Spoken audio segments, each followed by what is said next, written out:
Khalid ibn Al-walid passed away in 642 CE, leaving behind a legacy unmatched in military history. Undefeated in battle, loyal in service, and humble in faith, he remains a symbol of courage, strategy, and transformation. His life story is not only about war, but about redemption, discipline, and unwavering belief.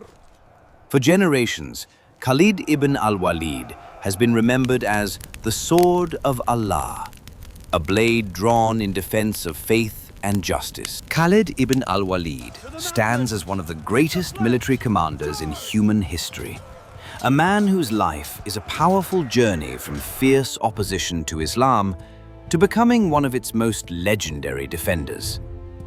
Born in Mecca around 592 CE into the powerful Quraysh tribe, Khalid grew up in a society where warfare, honor, and tribal loyalty defined a man's worth.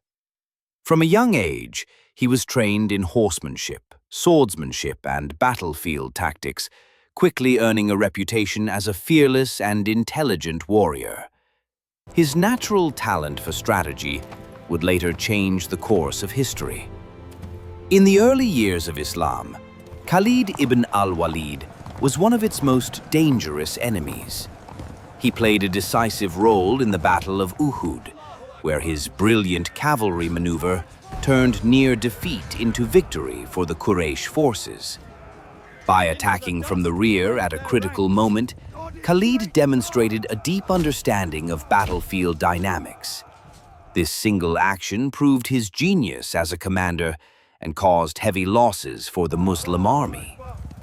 At that time, Khalid was fighting against the Prophet Muhammad and the emerging Muslim community.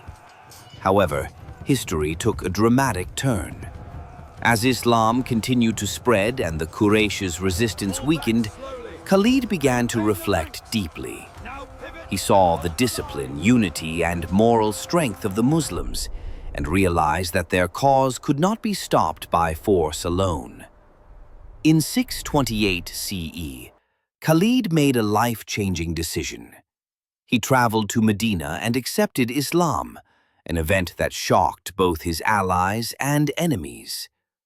The Prophet Muhammad welcomed him and gave him the title that would echo through centuries: Saifullah, the Sword of Allah.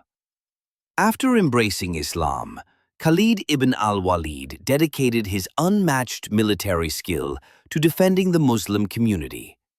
One of his earliest achievements was the Battle of Mu'tah, where Muslim forces were vastly outnumbered by the Byzantine army. When the Muslim commanders were killed, Khalid took control of the battlefield. Through brilliant tactics and controlled withdrawals, he saved the army from total destruction. This battle cemented his reputation as an extraordinary leader who could turn impossible situations into strategic success. Khalid played a crucial role in the Conquest of Mecca, one of the most important events in Islamic history. Leading one of the main columns of the Muslim army, he faced resistance from Quraysh fighters, but quickly neutralized the threat with minimal loss of life. The city that once raised him as an enemy now witnessed his discipline as a commander who avoided unnecessary bloodshed. This moment symbolized Khalid's complete transformation, from a defender of tribal pride to a soldier fighting for faith and unity. After the death of Prophet Muhammad, Arabia faced widespread rebellion in what became known as the Ridda Wars. Many tribes broke away, refusing to recognize the authority of the new Muslim state. Khalid ibn Al-walid was entrusted with restoring unity. His campaigns against false prophets and rebellious tribes were swift and decisive. At the Battle of Buzaka and the Battle of Aqraba against Musaylima, Khalid showed relentless determination, ultimately crushing the rebellion and preserving the unity of the Muslim world. Khalid's military genius reached its peak during the campaigns against the two superpowers of the time, the Byzantine and Sasanian empires.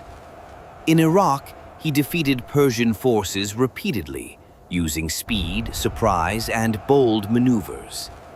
His legendary march across the desert, considered impossible by others, allowed him to appear unexpectedly in Syria, shocking Byzantine commanders. This daring move remains one of the most remarkable strategic feats in military history. At the Battle of Yarmouk, Khalid ibn Al-walid demonstrated why he is studied by military historians even today.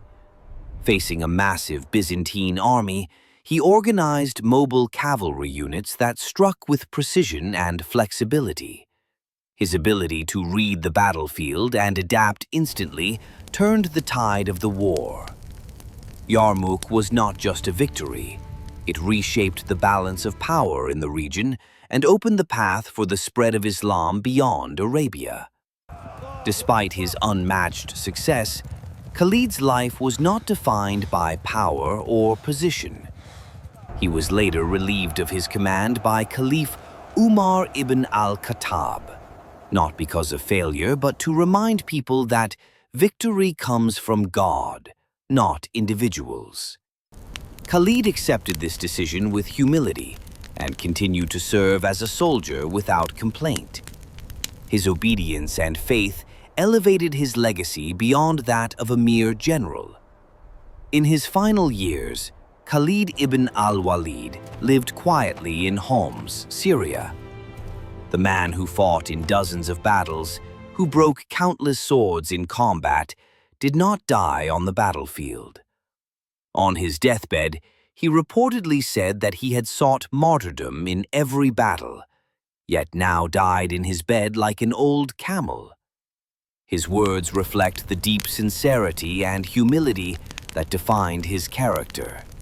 Khalid ibn al-Walid passed away in 642 CE, leaving behind a legacy unmatched in military history. Undefeated in battle, loyal in service, and humble in faith, he remains a symbol of courage, strategy, and transformation. His life story is not only about war, but about redemption, discipline, and unwavering belief. For generations, Khalid ibn al-Walid has been remembered as the sword of Allah, a blade drawn in defense of faith and justice.